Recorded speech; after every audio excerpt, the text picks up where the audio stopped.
Hi Fearless Drivers, Kelly here again to show you how to log in to the Drive Safer app, activate your vehicle, and go online for getting ride and delivery requests. It's simple. Press Login. Enter your email address and password and hit the Login button.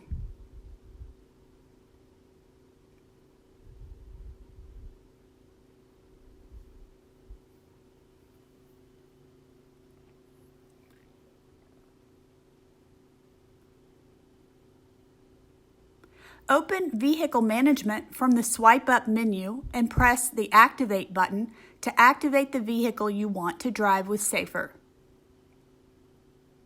You will only need to do this once after your vehicle is approved by Safr, unless you want to activate a different vehicle. To go online, just hit the power icon in the middle of the home screen.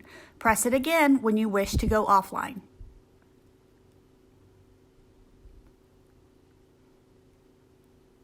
Easy, right? Drive on!